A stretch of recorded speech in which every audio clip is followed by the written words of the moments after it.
Good morning, Cleveland and Columbus sports fans. This is Jenn B, and you are tuned in to the Show of the Land with Jenn B on IE Sports Radio, your direct feed for all that is sports. Today, I have a special guest, Barry Shuck with dogsbynature.com.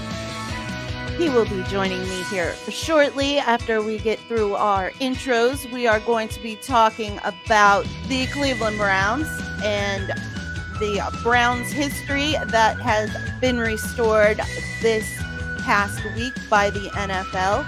We will also talk some free agency and the draft. Then we've got some updates on the rest of our teams, the Cavs, the Blue Jackets, the Monsters, the Fury, the Crew, and of course the Cleveland Crunch, who are heading into the MLIS playoffs. So stay right here with me, Jenn B, on the Show of the Land on IE Sports Radio, your direct feed for all that is sports. And we will get into all of that right after this word from our sponsors.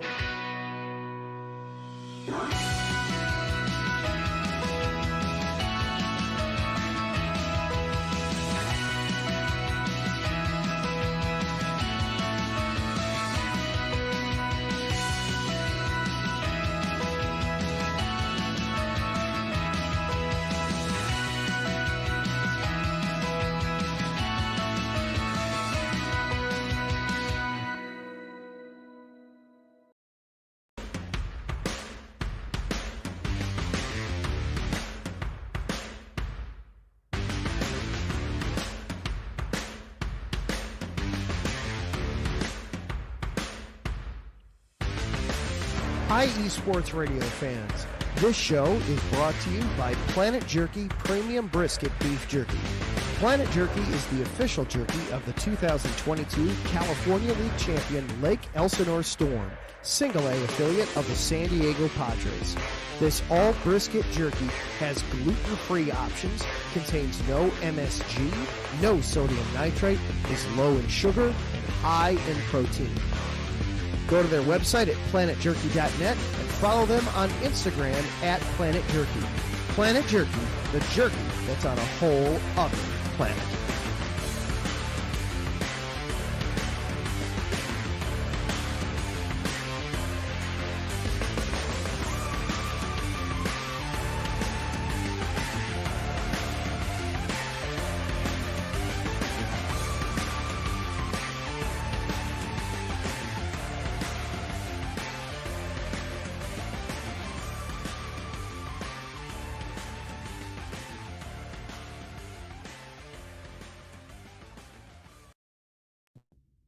Rise and shine. It's 4 a.m. The stars are still out.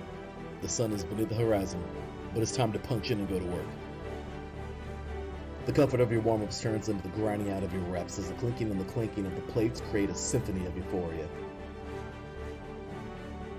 There's no other feeling like it. Earn it, burn it, and take what's yours. IE Sports Radio has proudly partnered with Vital Apparel, a brand that not only fits great, but also promotes and donates to mental health research. Use our code IESR to get 15% off their comfortable and inspiring gym wear and help them on their amazing journey to support mental health. Go hard, take part in your iron therapy, and be strong. Because when your mental health is as strong as you are, there's no telling how far you'll go.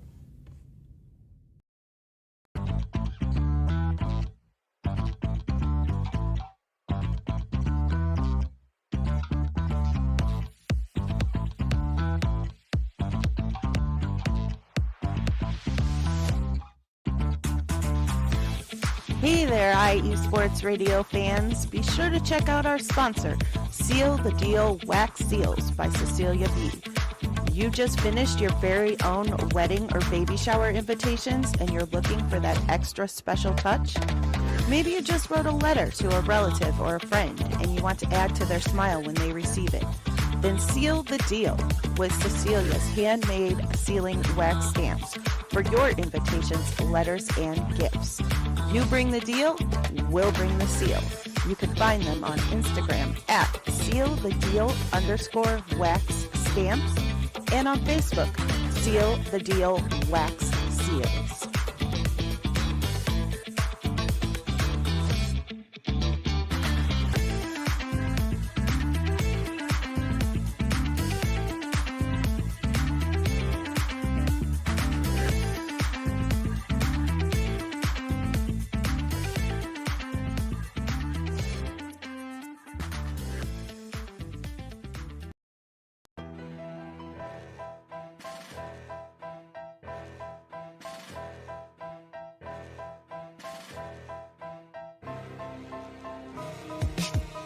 For the last 10 years, IE Sports Radio has been bringing you amazing content ranging from interviewing legendary athletes, coaches, and other authorized media personnel to building tailor-made shows dedicated to all major sports cities around the country. Make sure to follow us at IE Sports Radio on X, Instagram, Facebook, TikTok, and YouTube to keep up with the latest in sports and with all of our shows. Also, make sure to check out our daily updated website at iesportsradio.com. At iesportsradio.com, you can see our daily show schedule and check out all of our show pages with personal bios to learn a little bit more about each of our awesome hosts. In addition to our show pages, you can catch the iSports Radio blog, Hall of Fame, Fans of the Month page, and our merchandise shop, including t-shirts, tank tops, caps, long sleeves, hoodies, and more. For now over a decade here at IE Sports Radio, we've continued to be by the fans, for the fans, and we thank you all for your support and for making IE Sports Radio your direct feed for all that is sports.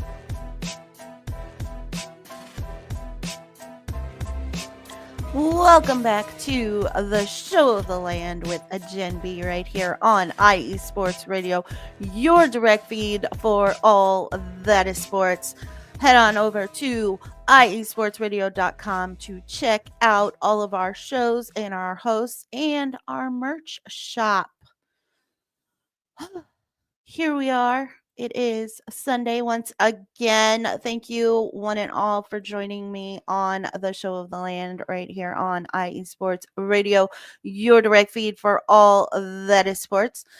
Without further ado, let me introduce you all to my special guest, Barry Shuck. He is the staff writer at dogsbynature.com, and you can follow him on X at Barry_Shuck. Welcome to the show, Barry. How are you today?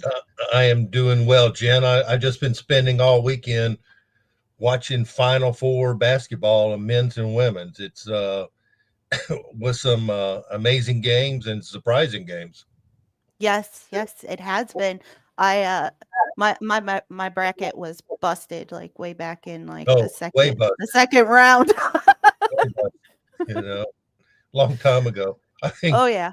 How many times has the men ended up with 4 number 1 seeds in the final? I can't remember that ever happening. Yeah, that is very rare. It's very rare.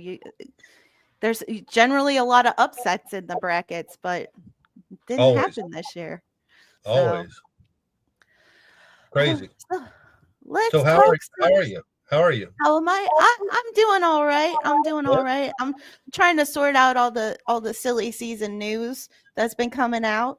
Yeah. Trying to figure out what's going on with this team of ours here in Cleveland. It's been wild, and it just keeps getting wilder. It's a roller coaster, isn't it? It is. Yesterday, I got a notification that Travis Hunter is going at 2. Today, I got a notification Shadur Sanders is going at 2. Yeah, crazy. Can we make up our mind? Unfortunately, the Browns don't give a whole lot of. They don't leak a whole lot. So no, and they never will. Nobody ever does. I learned that back in the 1990s, last into the 90s. I covered the Senior Bowl every year, and I was writing for a Giants publication called the Giants News Weekly, and there was a Giants defensive coach, and I came up to him and said, "Can I do an interview?" And he said, "Sure." And the first question I said was, "Who looks good?" And he said, "I'm not going to tell you that."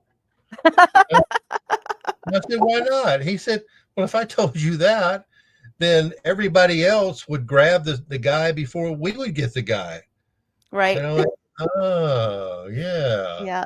Yeah. So everything is generalized. They're not going to tell you any strategy. They're not going to No. tell you anything. Although I will say this, that back in the day, it used to be that whoever had the number one pick went ahead and signed the guy before the draft even started. I think Sam Bradford was probably the last one. And so whoever had pick number two really was like when the draft started. But they Yes. don't do that anymore. Yes. They don't go ahead and sign the guy to a big contract.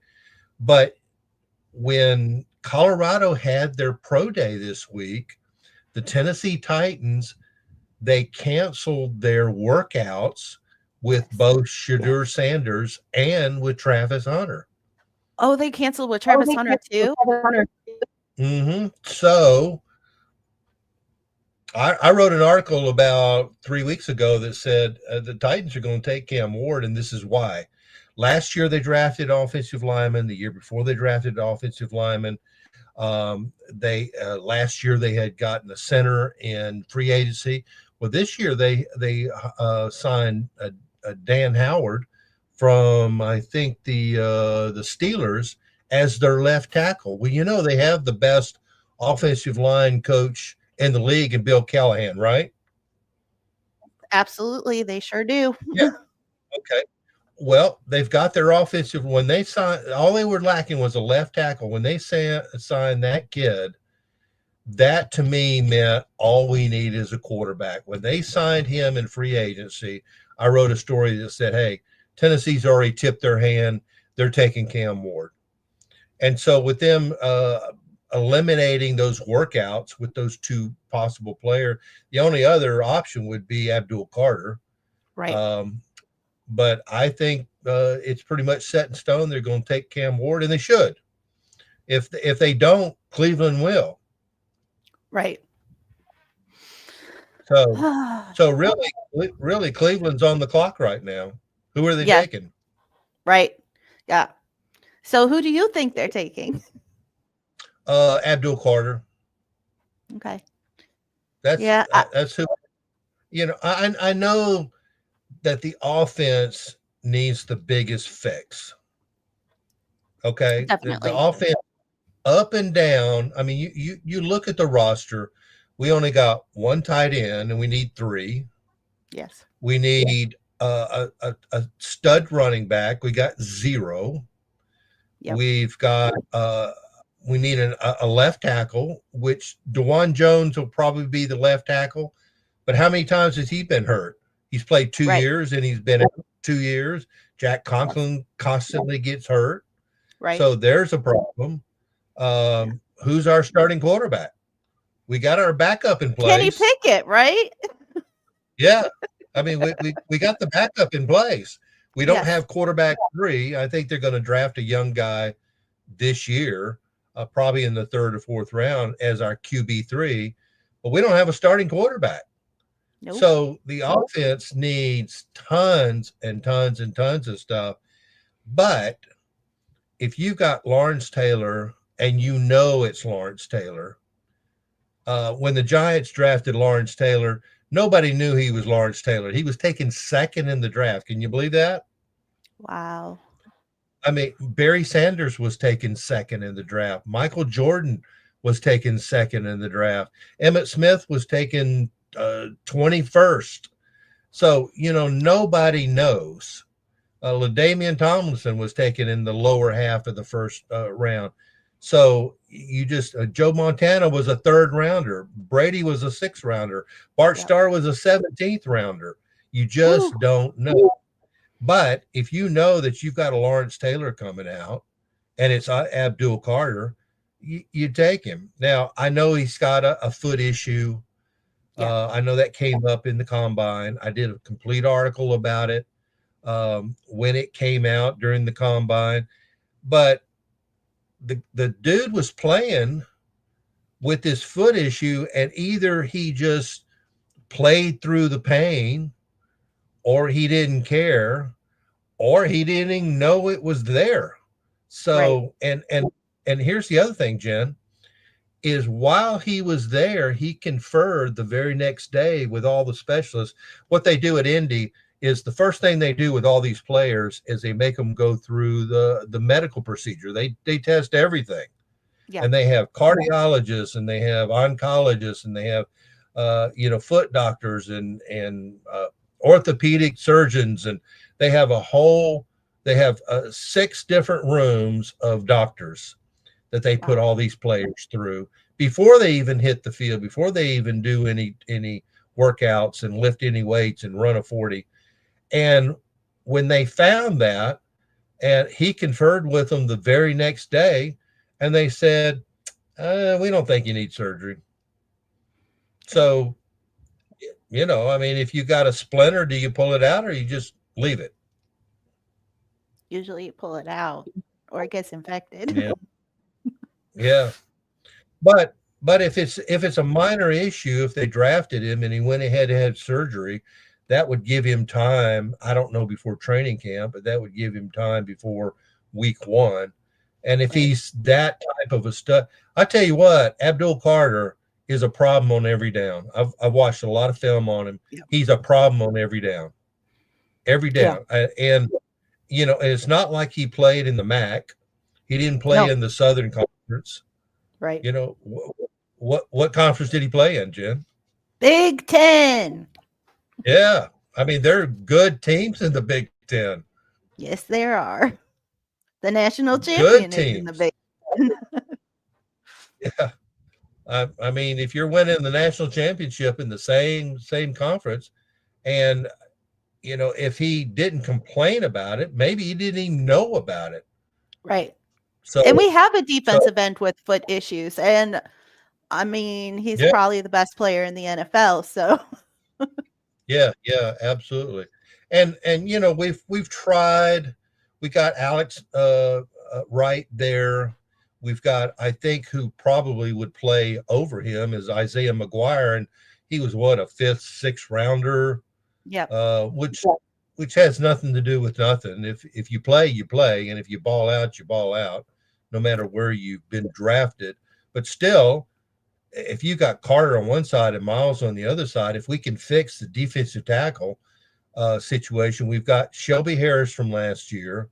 We signed Ralph Holly Jr. from the Toronto Argonauts. He only played 13 out of 18 games, and he was tied for the CFL in sacks last year. Wow. And and we got Michael Hall. So if we Yes. can, if that is the fix, we got Emily Jawan Collins. Briggs. Yeah, that's right. We signed him in free agency. Yes. And he's a roller coaster, but he's a good player. Kind of a little thin to me for playing defensive tackle, but we got Jawan Briggs, who we picked in the 7th round and cut and put on practice squad, brought back up. And I think they'll probably take a guy in like the 5th, 6th round this year, just as a developmental guy, Right. somebody that There's a lot of tackles in this defensive tackles in this draft too. now at number 2, I would take Mason Graham in 5 seconds Yeah. from Michigan. I'm not saying he's an Aaron Donald. I did a story on him and watched a lot of film before I did my story, and the dude's a beast. He's got a lot of moves, and usually you don't see a lot of sacks from the defensive tackle position. You Right. see a lot of tackles. If you've got 60, 65 tackles as a defensive tackle, you've had a good year because that's stopping a lot of run plays. Right. But he's probably rated like number 5, number 6. So if the Browns want him, they're probably going to have to trade down with somebody that, like, the Raiders are picking 6, somewhere in that range. But they're going to have somebody that wants to go up to number 2, and everybody's got a quarterback. Everybody's got a starting quarterback, and I, for one, I would not be shocked if Shadur Sanders fell out of the 1st round. I wouldn't. Wow. I Yeah. what about you? I did a mock draft Okay. in the mock simulator, and I Yeah. intentionally did not take Shador Sanders just to see Okay. where he would Where? fall, Yeah. because the Titans are in the mock simulators, the Titans are taking Cam Ward every time now. So Okay. Yeah. Yeah. Yeah. for a while it was going back and forth between Cam Ward and Abdul Carter, but it's pretty Yeah. much got him taking Cam Ward every Okay. time. And Got it. I can't That's pretty remember accurate.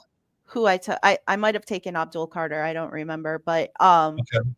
then just to see where Shador would fall, and there was one that I did that he fell to the Steelers at 21. Yeah. That was Well, the see, the furthest Steelers are that. about the only team left other than the Browns. Yeah, Us and the Steelers, neither one of us has a starting quarterback. right, right. I mean, are Yeah, the so Steelers really going to start the season with Mason Rudolph? I mean, they I never have mean, before, so they never had before. In fact, he was on the roster when they drafted Kenny Pickett in the first round. yes. Yeah. So, they need, yeah, that would probably be really accurate right there.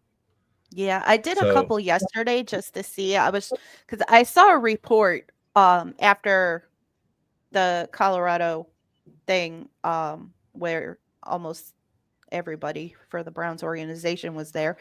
And yeah, somebody said that it's possible. I can't remember who posted it, but somebody posted that it's not out of the realm of possibility that the Browns get both guys. So I tried to do a mock where yeah, I traded up back into the first round to try and get them both to see how it would work okay, out. I could not get a trade to go through that would allow me to move up far enough to get Shador Sanders and Travis Hunter. I was like, they're crazy. This isn't happening unless yeah, everybody passes on Shador Sanders and he makes it yeah, into the 20s, because yeah, we'd have to give up way too much capital. And, in the mock simulator, you can't trade a player. So you can only trade okay, draft picks. So I'm trying to yeah, do it. And I was like, if I could throw Greg Newsome in there, maybe I could get this to work, but I can't. yeah, yeah, yeah, So I couldn't get one to work where they could trade back up high enough to be able to get Shador Sanders. But I have seen some mocks that actual people have done where he has fallen late first, early second. So I mean, maybe the Browns could get both of them and pick Travis Hunter at 2 and Shador Sanders at 33. I don't know, but because we don't know where everybody's gonna go. But yeah. Well, I just well, I'm not well, personally, I'm not a Shador fan. My husband is obsessed with Shador Sanders and really wants them to okay, take Shador Sanders. But yeah, yeah, I agree with you with Abdul Carter. I think that's the more likely option. But then I look yeah, at Andrew Berry's history and he loves those cornerbacks. And I know they said they view Travis Hunter as a wide receiver, yeah, but he is a cornerback too. And I'm like, I could definitely see them going cornerback. I mean, I could see them going Travis Hunter, but like my husband and I were actually talking right before we got on the show about the Browns' history the last like 5 or 6 years. yeah, The 3 seasons that they've been formidable have been the 3 seasons that they've actually had somebody opposite of Myles Garrett that played to their potential. right, right, Zadarius Smith, Jadavian Clowney, the first year r- for both of them, and then yeah. Olivier Vernon. yes, Olivier Vernon, until he Yeah, got destroyed. yeah, So yeah, those were the 3 seasons that the Browns, like 2 of those seasons they made it to the playoffs and one they just barely missed out. So right, right. getting that guy opposite of Myles Garrett is important. So how Well, yeah, how do you pass it on takes, Abdul Carter? yeah, it takes the double team away from Miles Garrett is Right. what it does. And If, the triple teams. yeah, yeah, absolutely. And it's the same thing with defensive tackle. If we had if we had Abdul Carter and Miles Garrett, and then we had Aaron Donald in the middle, Yeah. you're going to be you have to double team somebody, and you have to choose. Right. And it may, for the offensive line, it may decide, well, who's got the hot hand, that's who we're going to double. We're going to start to double this guy, but this other guy is balling out this game, so we're going to double him instead. But if you've got that pressure up the middle as well as from the outside, it's ferocious. I mean, the New York Giants won 2 Super Bowls with Tom Coughlin because of pass rush. They had all those pass rushing defensive ends and up the middle. Getting back to the draft, here's an odd fact.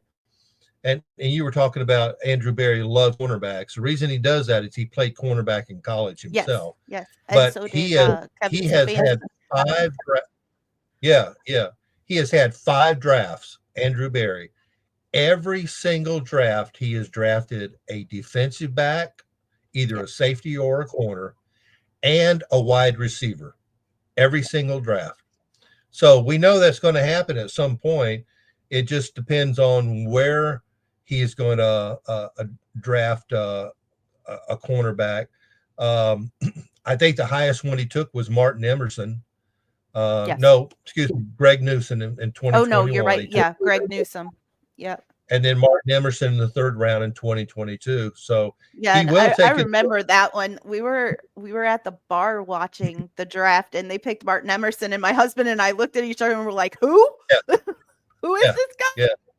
Yeah. And then his first draft, he took Grant Delpit in the 2nd round. Yeah.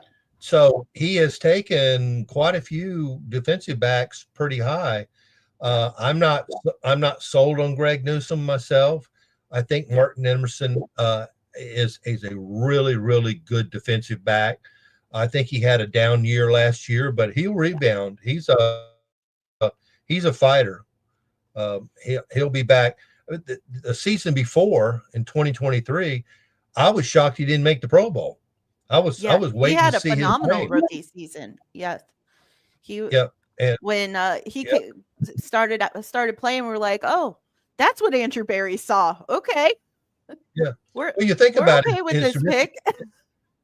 his rookie season, Greg Newsom was the outside cornerback, and Martin Emerson by midseason took over and forced Newsom to play in the slot. And then in 2023, I thought Emerson should have been a Pro Bowler and was not. But he'll rebound after last year. I mean, what happened last year? And he had a couple of missed assignments and had a couple of touchdowns that were shouldn't have been. But he's a fighter. He's a good tackler. He's got long range and he can jump. Yeah. He'll rebound. But Andrew Berry always takes a defensive back. Now last year they took Miles Harden out of South Dakota in round 7. So Andrew Berry's all up and down the scale, but he will take a defensive back. So you're right. It could be that Travis Hunter could be the second pick, and I'd be fine with that. How would you feel? I would be fine with that, and I do think that the Browns would be able to tap into his potential and possibly get him on both sides of the ball. And even if they don't, even if he just plays cornerback or just plays wide receiver, the guy has hands like almost like we've never seen before. I saw a post of somebody that was there at the Colorado Pro Day, and he said he has never seen somebody catch the ball barehanded and it make no sound like that. And he said this guy has talent, unmatched talent. And so like it wouldn't surprise me. It would be nice to get Jerry Jeudy some help in the wide receiver room, of course. Absolutely. Yeah. And I mean, a ball hawking cornerback is never a bad thing to have. No, you can never. Ward can't stay healthy, so You and then even if they decide to use him at wide receiver, you have that option. If Ward does go down, you can use him as a Yeah. backup. So, and my husband brought up a good point too that I didn't even think about when we were talking What's that? about it. What? Hail Marys. When there's a Yeah. Hail Mary, you throw them in there. So, Hmm. and situations like that where you know they're going to throw up the ball, you throw him in there situationally. So he's not playing, full snaps on both sides of the ball, but situationally Yeah. you get him in there when it's a really good turnover possibility. Yeah. Well, tell your So husband we already have a Hail Mary specialist, and that's David Njoku. He he that's true. get That's he's true. got he's got a 44-inch vertical. Oh yeah, yeah.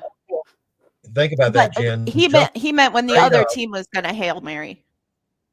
Oh yeah, yeah. When Oh the other team when you know the other team's gonna throw it up, you can throw him in there at cornerback, and yeah, if the ball comes near him, he's probably gonna catch it. So, I mean, yeah, I could see them going either way, but I do like the idea of solidifying that defensive line and having that permanent opposite of Myles Garrett instead of these 2-year loners that we've yeah. been Right. having for the last 10 years.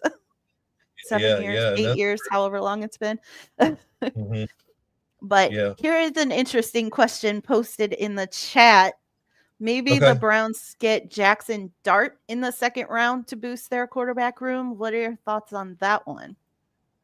I interviewed him at the Senior Bowl. Oh, Um, the Senior Bowl this year had. Um, this is who accepted invitations was Tyler Shuck from Louisville, um, Will Howard from Ohio State, Jackson Dart from Ole Miss, Riley Leonard from Notre Dame, and Dylan Gabriel from Oregon. mhm. And before the game, all 6 Ohio State players bailed on the game. So Will Howard didn't show up. But Jackson Dart, I interviewed him the second day of practice and posted that on dogspynature.com. Um, he's like 6'2" is his height, so he's not huge, 223 pounds, but he was making all the throws. And the way they do that at the Senior Bowl is they'll do a drill where it's a receiver against a defensive back with a rotational quarterback. They have 6 quarterbacks at the Senior Bowl, so Mhm. you're seeing him throw there against a defensive back. Then they'll have 7-on-7 drills, and then they'll have full scrimmages where it's 11-on-11. Dart shined. Jalen Milrose of Alabama was there also. Okay. Uh, Dart absolutely shined. He was on target most of the time. He's got good legs. He knows when to escape the pocket when he needs to, and he showed that in the 11-on-11 drills. The 7-on-7 is more confined, where quarterbacks stay pretty much in the pocket. Now, I think he's got exceptional touch and timing on intermediate routes, and he consistently puts the ball in receivers to maximize their yards after the catch, which is important now. You got to lead a Oh, guy, absolutely. Yeah. and give him room to run a little bit. I think Dart's a natural athlete. He brings when they do call a run, he does bring good speed. He's a little shifty on his runs. He's able to scramble. So the defense has to account for his legs on every snap, and he's not just a pocket passer now. And he will be improvisational sometimes, just off the cuff. Now, his deep ball accuracy needs some work. It's a little erratic. Sometimes um, balls on clean pockets are a little too early, and he needs to trust the protection more. What he wants to do is he wants to bail on the protection if his first read is covered and his second read is covered, he wants to bail on it. He needs to trust that protection a little bit. Um, and I think he's still developing. Now, can he start week 1? I don't know. Can he start week 7? Yeah, he could start week 7. Okay. When he's forced to be just a strictly drop back passer, I think his production falls a little bit. But it's coming into the Senior Bowl, he was ranked 4th round. Yeah. And now I've seen in some mocks, Jen, where he's late 1st or all in the 2nd round. So my question to you is if he falls and nobody takes him in the 1st round, would you take him with the 1st pick in the 2nd round? I mean, if we go Abdul Carter first round, Yeah, possibly. yeah. Possibly. I haven't watched a whole lot of tape on him, but I've heard a lot about his abilities, and I mean, I do think from what I've heard, he would be a good fit for Kevin Stefanski's offense. Right. So I would definitely be okay with Jackson Dart. So, but I don't know. Like, I'm so up in the air this year. Like, I don't know, because we don't have a quarterback at all, and the last thing I want to see Right. is week 1 with Kenny Pickett out there. Like, Yeah. I wish free agency had gone a little bit differently, so we had a little Oh. bit better idea Oh yeah. what was going on. Yeah. But I don't like that Kenny Pickett is our quarterback room right now. Yeah. So they definitely are going to they've got to bring at least 2 more guys in, and most likely they'll bring in 4, because they usually go into training camp with 4 quarterbacks. So Right. it's like, who are they going to take 2 guys in the draft and then sign like a Joe Flacco or somebody like that? Or are they going to take 1 guy in the draft and then sign like a Joe Flacco for the permanent roster, and then just some guy like Josh Rosen again or something like that for the camp arm? So it's very confusing this year about what their plans are. They did go very defense heavy and offensive line in free agency so far, which leads me to believe they're going to go more offense in the draft for the most part. But I really don't know, especially with as up and down as this quarterback class is this year. But after all the drama with Myles Garrett in the offseason, do you really want to be in the position that you're quote unquote tanking again to try and get a quarterback next year? Yeah. And then so I just don't know. Well, what's crazy to me, Jen, is the lack of having a starting quarterback. Yes. I don't understand that. That should have been priority number 1. And I kept waiting for every year Andrew Berry has his splash players taken in free agency. Now, I'm not saying that they're good. He took Austin Hooper 1 year, and he took Jog Thornhill 1 year. And neither one of those panned out. But you don't have a starting quarterback. Right. And one by one, they just fell off. I thought he'd take a run at Justin Fields. I thought so too. Yeah. But let me tell you, Stefanski works better if he's got a pocket quarterback than a running quarterback. That is true. I wrote an article about a guy that nobody's talking about that would fit perfectly, and that's Case Keenum. He's got 74 NFL starts. He's been with Stefanski. The year that he was starting quarterback for the Minnesota Vikings, they won 11 games. He's been a backup ever since. But The only guy that's out there is Joe Flacco, Aaron Rodgers. Right. Um, like you said, a lot of guys Josh Rosen that nobody's going to take. Right. Um, and everybody's pretty much found a home.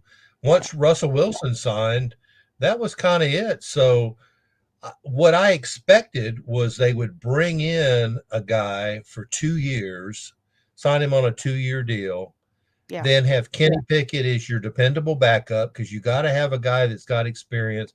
He's got 25 NFL starts. He's played in 32 NFL games. And then draft your guy To young and develop. let him sit for 1 or 2 years. Right. Um, a couple of guys that I have in mind is Riley Leonard, Notre Dame, 3rd round. Will Howard, 3rd round.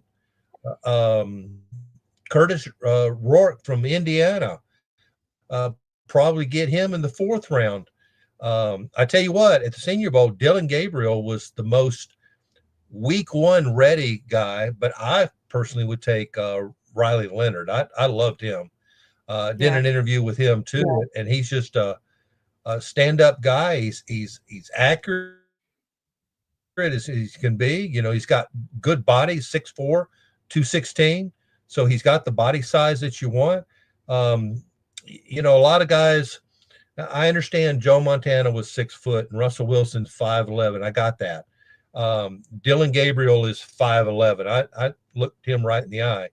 But Riley Leonard is an elite athlete, and he's got the wheels to pop off the edge and do the run. He is not a runner per se, but he can run, and we saw that in the championship game. He's got a nasty deep ball throw, and he consistently drops it in the bucket where only his guy can get it. I think he'd be a great guy to get in the 3rd round. The Browns have 2 picks in the 3rd round. They have their own at number 67, which is the 3rd pick in the 3rd round.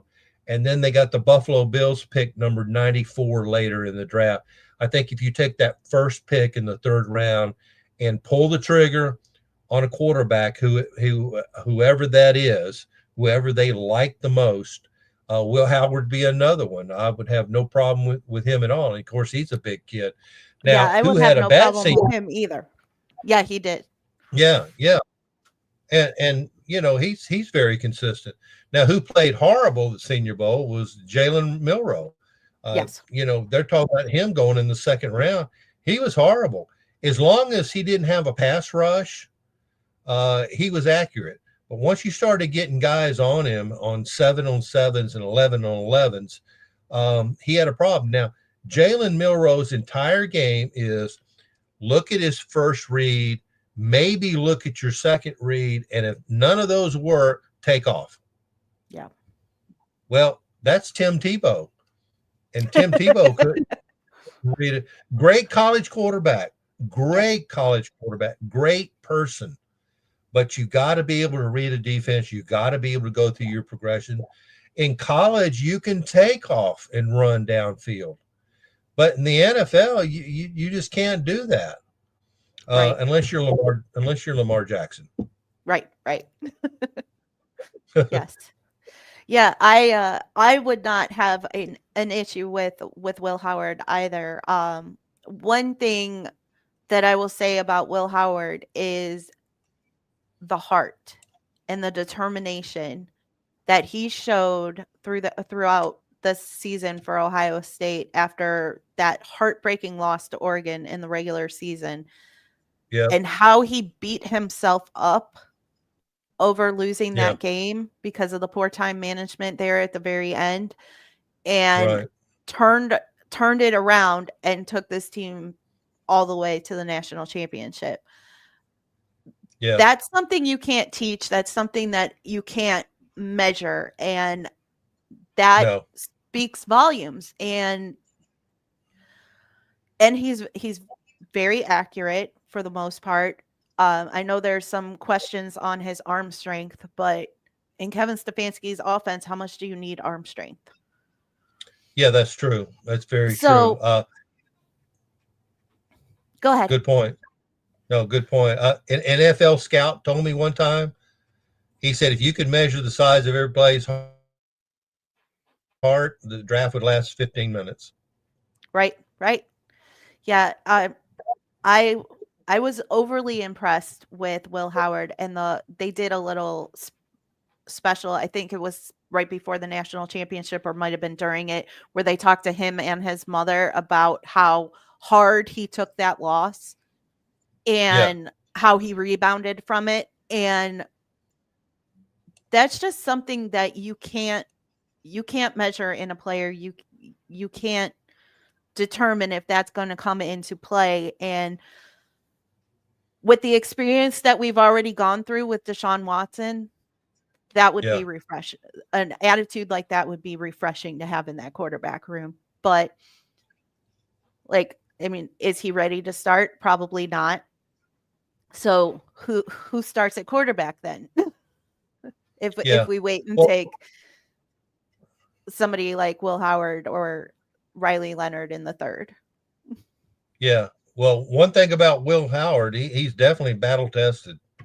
Yes. Yeah. Yes, he You know, is. So, I mean, so it would it, and and it and, would be and, interesting. and he's just a big kid, He's so 6'4", big. 235. Yeah, and he can move. Yeah, he can move. He can move when he needs to. So, Yeah, and yeah, he's a type of quarterback size-wise that you need in the NFC or the AFC North.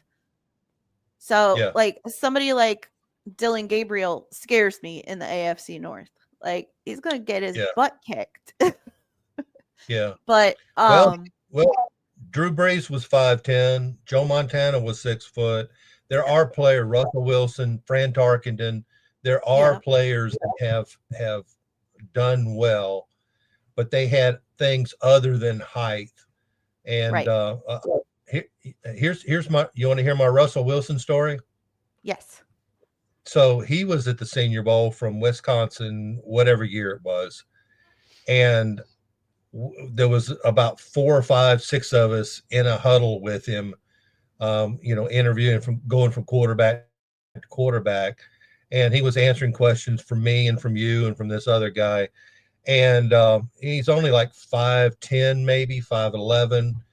And when the interview was over with, I turned to a reporter next to him and I said, "This guy acts like he's going to play in the NFL."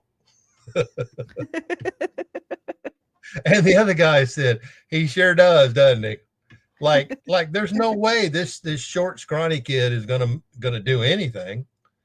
And he was drafted in the third round and took over. They had signed somebody in free agency to I think Matt Flynn to a huge free agency contract to be their starting quarterback. And Russell Wilson came in, was starter year one, and ended up being a great player. And getting back Yeah. to Will Howard, you're right about as far as him being able to move. I think he's got deceptive athleticism for his frame size. You Yes. don't think that he can move that well when he escapes the pocket, and you need a big guy that can take some hits. Right. Yeah. And he did take some hits. So, Yeah, and yeah. he always popped right back up. So, I would I think not be opposed to him at all. Yeah, I think he's got quick middle processing pre-snap, which is what you have to have. I think he Yes. identifies defensive structures and adjusts protections, almost with like a veteran savvy, Yeah. rather than But of course, he played 5 years of college, Yes. so that does help him. But if you look at his stats, 35 touchdowns and only 10 interceptions, that tells you that he's a good decision maker. Yes. 4,010 yards, so he can throw the crap out of the ball, and his completion percentage. Have you ever seen anybody that that is thrown for over 70%, 73.0% completion percentage? Yeah. What? Who Yeah. does Yeah. that? He's very good at putting the ball where only his guy can get it. So, Yeah, it's either going to be incomplete or it's going to be a catch. It's not going to be an interception most of the time. So, Yeah. that is something that is very important, especially in the NFL. And of course, that could change in the NFL because you're not playing college players against college kids anymore. But Right. being able to do that at the college level is significant. So I and I mean it's not like he was playing for a shoddy team either. He was playing for the national champions. So and he made Absolutely. it through the entire college football playoffs. So he was Hmm. playing top tier teams for 5 weeks in a row. Yeah, Uh, absolutely. so Career, yeah, career I go ahead. career rushing yards, 1,147 yards. That is so invaluable just to have Yes. a guy that will take off when he needs to. And really, he's a pocket passer. And Yes. Stefanski needs pocket passers. He does well with pocket passers. Baker, we all know they should have kept Baker. If he would have just had his shoulder surgery, come back the next year, we'd still be having Baker Mayfield as a starting quarterback. But once they started going to a running quarterback system, that's not Stefanski. That's not who No. he's good with. No. And Will Howard is a pocket passer, but he will run when he has to, and he Yes. will gain yardage. I think he's comfortable operating under center. He's comfortable in the shotgun with 3, 5, or 7 step drops. And he's able to, when he runs, he's able to shrug off arm tackles while keeping his Yes. eyes downfield to be able Yes. to throw the ball. Right. Yeah, and he's very good at seeing that opening when the pocket kind of collapses. He's good at seeing that Yeah, opening, noticing that he doesn't have an open guy and hitting the hole like a running back. So that is, I mean, that helped them win some games this past yeah, season. His ability to get positive yardage out of a broken play. So I definitely would not be opposed to Will Howard. Let's see, we got a comment here. Will Howard would be interesting. Hasn't had as good of a pre-draft process as we thought, but had success at Ohio State. And that is true. His pre-draft process has not gone as well as Ohio State fans would have hoped, but his play on the field speaks volumes, and how yeah, he his grit and his confidence in yeah. himself Well, and like I said, he was. leadership. Mhm. Go ahead. Yeah, like I said, he accepted an invitation to the Senior Bowl. I was shocked when he pulled out. I mean, he is a player that needs a game like the Senior Bowl. Right. When Joe Flacco was coming out of the draft, he was predicted a late second round player. He had a great week at the Senior Bowl, was MVP of the game. He went in the 20s to the Ravens in the first round. He bumped himself a full round. Look at Jackson Dart. Came into the Senior Bowl a fourth round player. Now they're talking about late first round, early second round. Yep. So he players, that's what they do. They come to the Senior Bowl. They have a great week. Now I'm showing a ranking of Will Howard of 112. And Oh, let's has see he where dropped that was. that far? I saw 104 the last time I looked. Yeah. So see, right now that projects Will Howard to be a fourth round pick. We have number 104 in the fourth round. We don't have a fifth round at all. Right. So and that's kind of what I was expecting, was the Browns to get a veteran that would take this team for 2 years. Kenny Pickett's your backup. Draft a young guy in the third or fourth round and just keep him, teach him, help him to learn.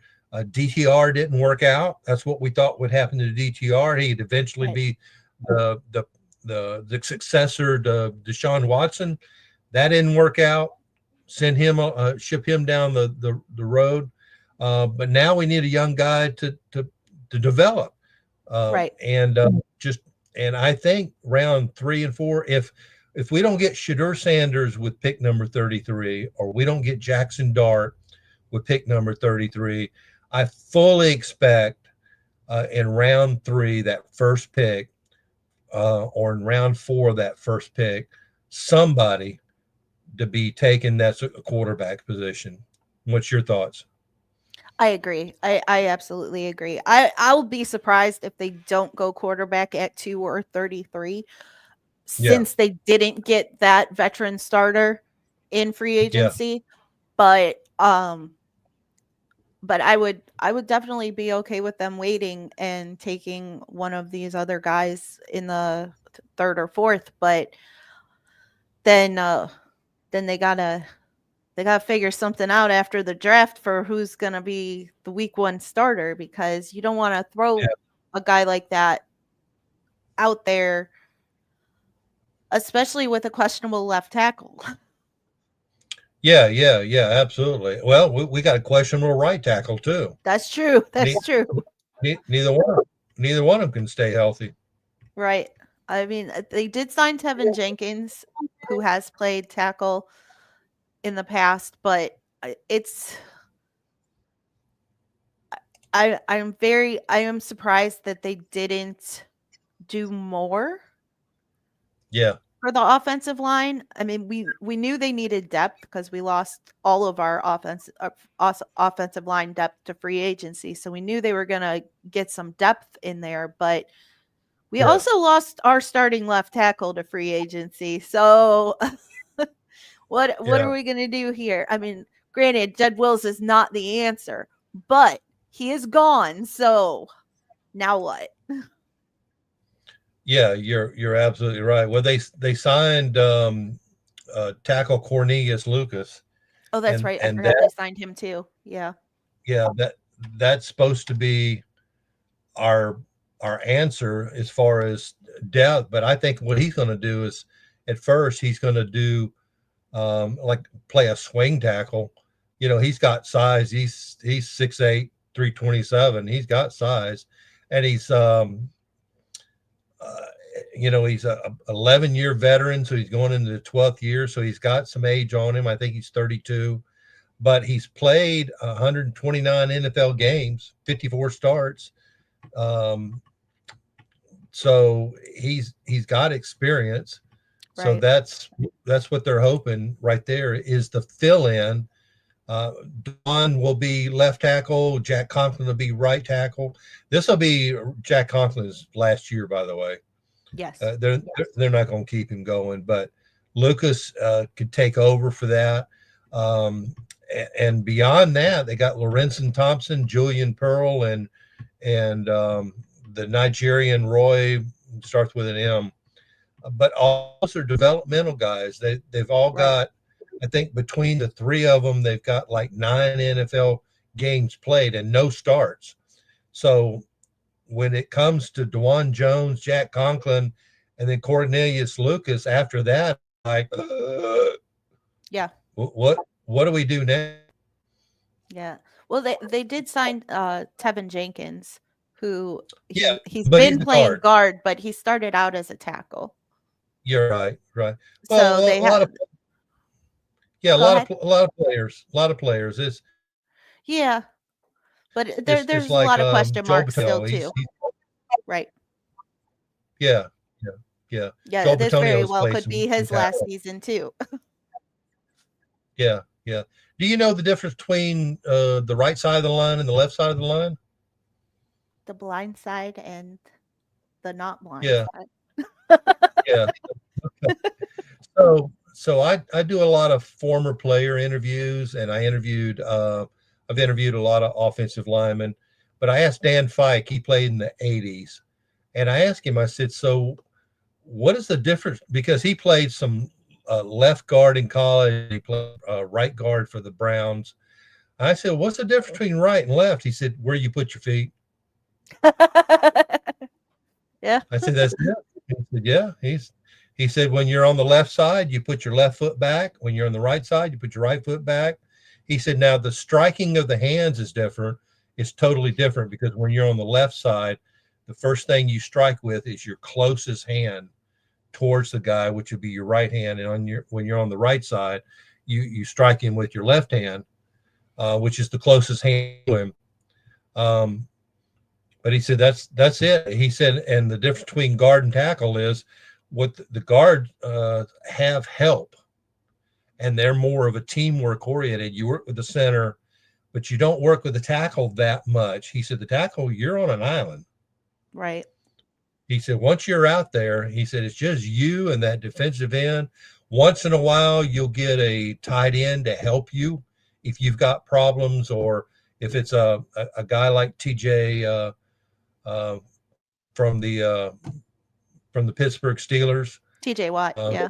Yeah, TJ Watt. And he said, but, you got a guy that'll help you chip. He said, but you don't, once in a while, you and the guard will get together, but it's mainly the guard coming off his man, or his man stunted and he doesn't have a man, then he'll go over there and help you. He said, but you're on an island if you're a tackle, but right and left is just where you put your feet in the first. And to that, I said to Dan Fike, I said, oh.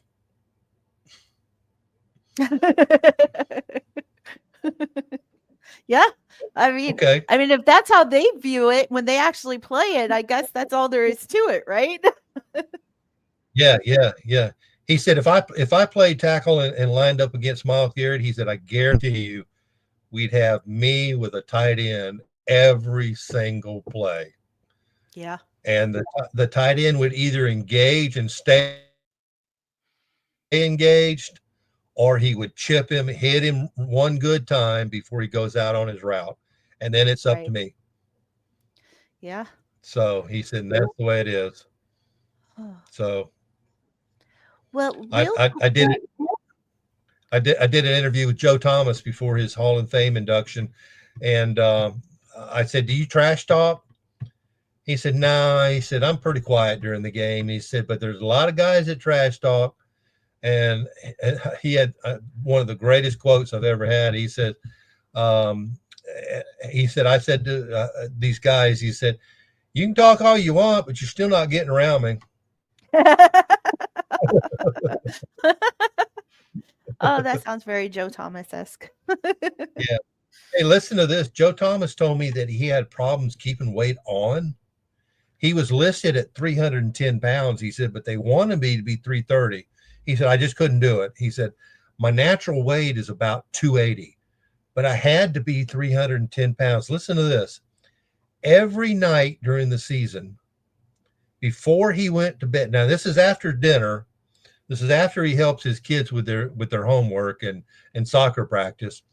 Every night before he goes to bed, he drinks 2 large glasses of whole milk, a peanut butter sandwich, and then 2 sleeves of Girl Scout Thin Mint cookies.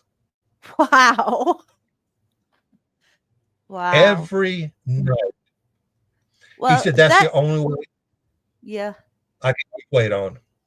That's crazy. I mean, that's not overly surprising because he did slim down super fast after he retired. He got rid of the Girl Scouts. He did. I was like, holy crap, he could play tight end now. So he kept the Girl Scouts in business, didn't he? I guess so. Wow, that is crazy. Well, we have hit the hour mark, so I guess we should wrap things up. Thank you so very much for joining me. This was fun, and we'll see how right we were here in a couple weeks when the draft gets underway. Yeah. There's a little thank you.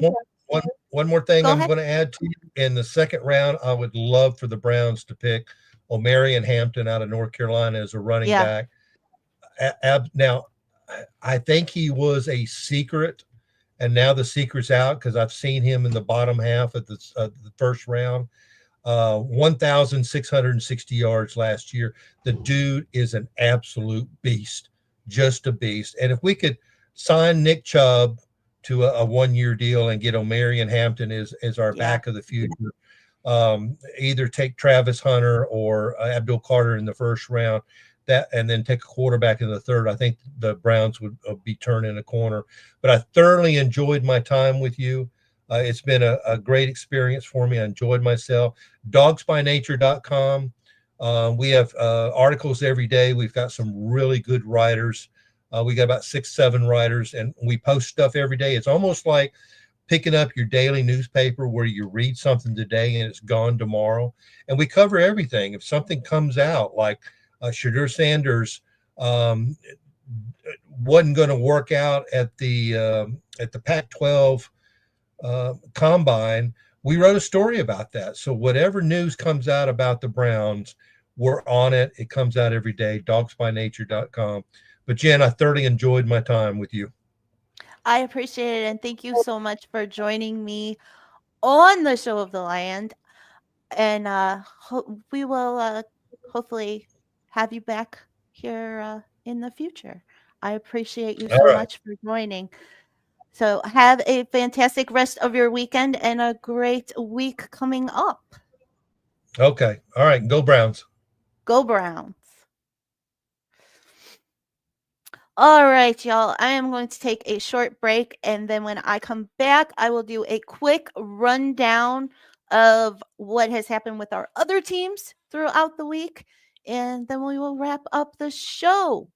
So stay right here with Jenn B on the Show of the Land on IE Sports Radio, your direct feed for all that is sports, and I will be right back after this. Hello, sports fans. It's me, your boy Larry B, and I want to walk you through the world of sports. No, no, no. Not just the mainstream major TV deal type sports, although those are important too.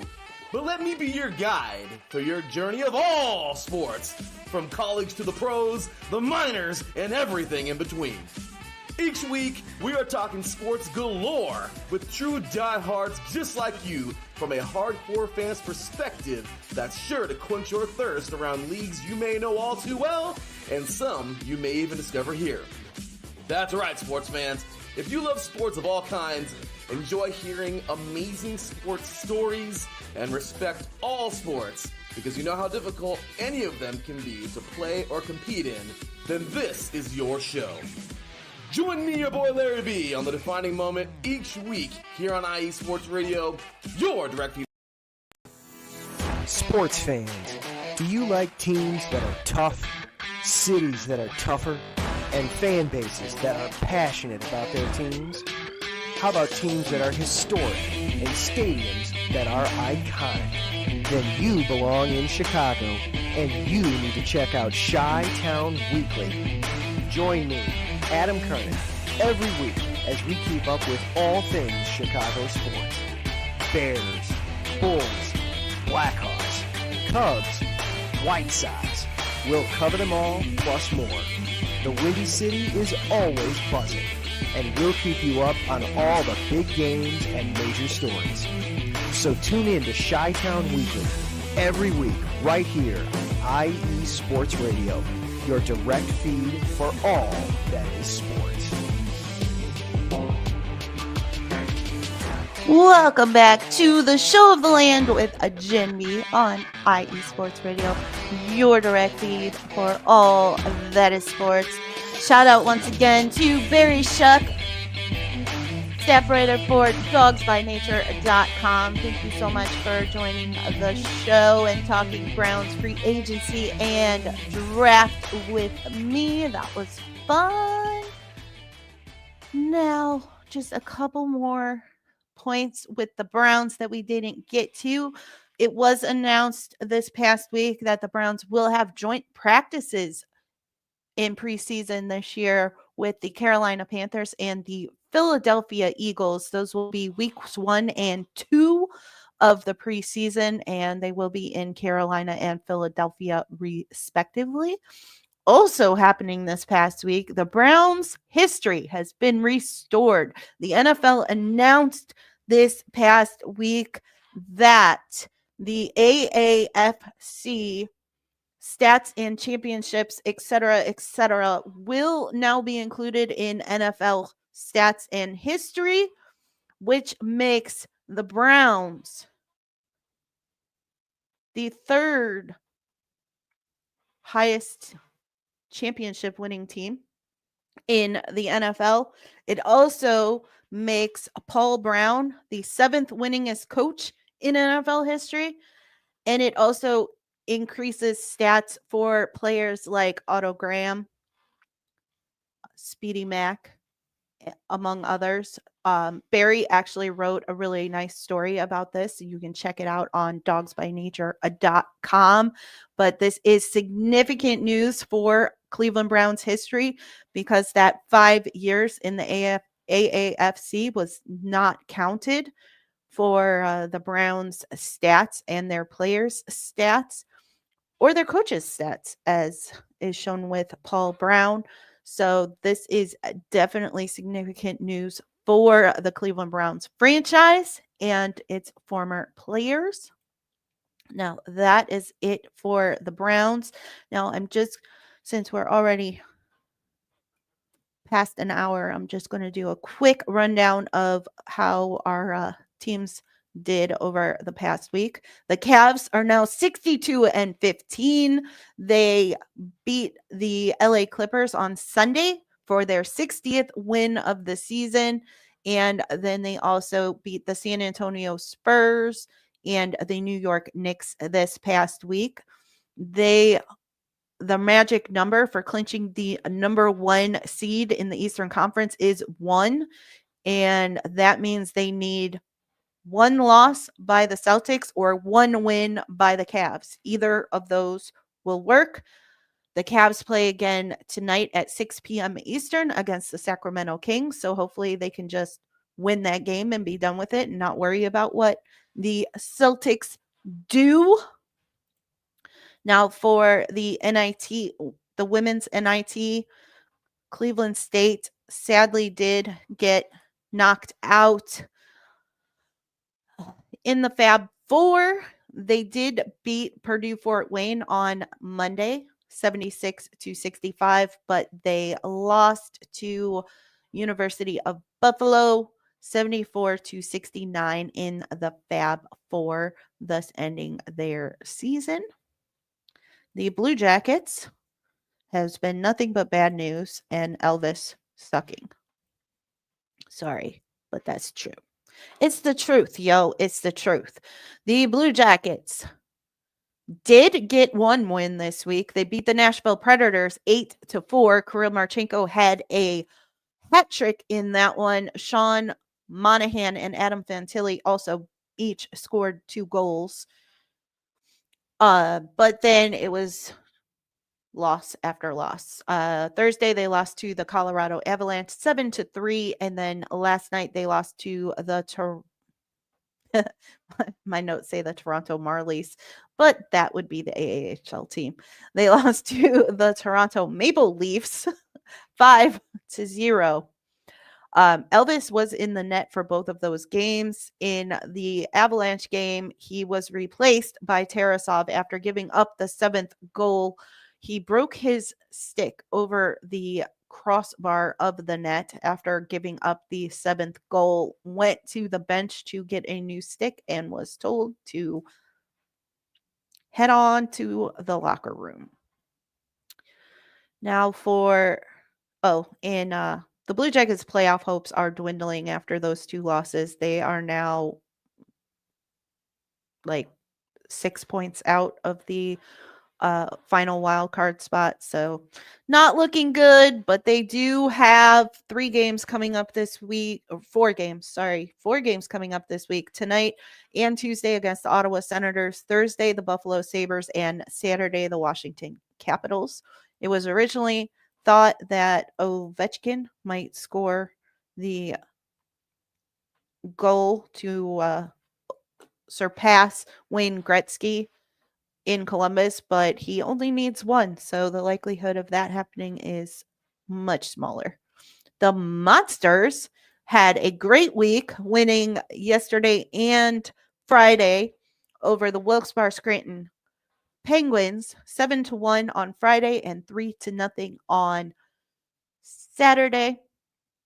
Roman Akan had a hat trick in the win on Friday and was named the AHL first star of the night for Friday games. Now for our Cleveland Guardians, season's not going all that great, but they did take the series against Kansas City Royals, winning on Sunday 6-2, winning the series 2-1. Kyle Manzardo had a 2-run home run in the 5th, and Daniel Schneemann had a solo home. Gabriel Arias had a solo home run in the 6th, and Daniel Schneemann had a solo home run in the 8th. Tanner Bybee was the pitcher. He went 5 2/3 innings and had 2 strikeouts. Then the Guardians took on a series against the San Diego Padres in San Diego. They lost all 3. So that's all we're going to say about that. We'll move on. Then they started a series on Friday against the LA Angels. They won game 1 8-6. Jose Ramirez had 3 home runs, a solo home run in the 1st, a 2-run home run in the 5th, and a solo home run in the 9th. Gavin Williams pitched 3 innings, had 5 strikeouts, 3 walks, and 2 earned runs. And then last night, they played the LA Angels once again, losing 10-4. Carlos Santana had a solo home run in the 1st. Bo Naylor had a solo home run in the 3rd. Tanner Bybee pitched 4 innings, 4 strikeouts, 1 walk, and 7 earned runs. Not the greatest outing for Tanner. The Guardians will wrap up the series against the Angels this afternoon, and then they will head on home for the home opener. And they will take on the Chicago White Sox Tuesday through Thursday, and then a 3-game series once again against the Kansas City Royals, this time in Cleveland, Friday through Sunday. Columbus Fury. It's not all bad news for the Fury this week. Isn't that nice? Isn't that nice to hear? They did get swept by the Atlanta Vibe last Sunday, losing all 3 sets. Set 1, 18-25. Set 2, 17-25. Set 3, 16-25. But yesterday, they beat Indy Ignite, who they have not beat all season, 3-1. They won set 1, 25-21. Set 2, 25-20. Lost set 3, 21-25. And won set 4, 25-23. So way to go, ladies. Thank you for getting a win. They do not have any matches this coming week, so nothing to talk about. They don't play again until next Sunday, so we will talk about that matchup next Sunday. Now for the Columbus Crew. They had a great week. Diego Rossi was named to the MLS team of the Matchday starting 11 for Matchday 6. Last night, they played CF Montreal, winning 2-1. AZ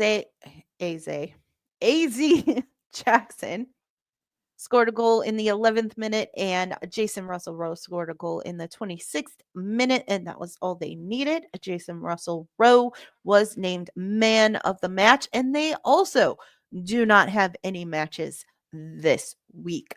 Their next match is also next Sunday. Cleveland Crunch, real quick, not much to say about them. They did play last Sunday and they won their last game of the season. They played Chicago Panathinaikos, winning 8-5. Jacob Roberto was named the man of the match with 2 crucial goals, helping secure the win. The Crunch ended the regular season 11-1 with the number 1 seed entering the playoffs, and the playoffs will begin this coming Friday in Cleveland at the Wolstein Center. So be sure to check out the MLIS playoffs that will begin. The semifinals are on Saturday and the finals will be, on Friday, and the finals will be held on Sunday. We will talk about that, of course, on Sunday, next Sunday. The Crunch are the number 1 seeded for the 3rd season in a row, I believe. It's definitely the 2nd season in a row. And hopefully they can pull off another championship So we will definitely keep an eye on that and see how things play out. The games have not been announced who's playing who yet, but the playoffs will start on Friday with the semifinal matches. There will be 2 semifinal matches, and then the finals match will be on Sunday. And we'll talk about how that all played out when we meet again next Sunday. Thank you. Thank you all for joining me. That was a quick rundown of the rest of our teams, as most of the show was focused on the Browns because of our special guest. Let me put that information up once again. Barry Shuck. Be sure to check out his writings on dogsbynature.com, and you can follow him on X at Barry_Shuck. You can follow me on all of the socials right here. Show of the Land IE at Believeland Girl and at Jen.Believeland. Follow IE Sports Radio at IE Sports Radio. Be sure to hit that like and subscribe button on YouTube. Thank you all for joining me once again here on the Show of the Land with Jenn B on IE Sports Radio, your direct feed for all that is sports. Go Cavs! Let's clinch that #1 seed tonight. Blue Jackets also play tonight. Hopefully they can get back to winning, maybe get back in the playoff race. We'll see. Shout out to Taryn Rodriguez and everybody else who was in the chat. Mike with Let's Whine About DMV Sports. T5, host of the Crescent City Connection for your New Orleans sports needs. Karen is the host of Set Point and the SoCal Supreme Sports Show. And Ralph Calise, host of the Yinzer Report for your Pittsburgh sports needs. Thank you all. Have a fantastic rest of your weekend and an even better week ahead. And I will see you all next Sunday, same time, same place, 11 a.m. Eastern Standard Time. This is Jenn B on the Show of the Land on IE Sports Radio, your direct feed for all that is sports. Have a great day.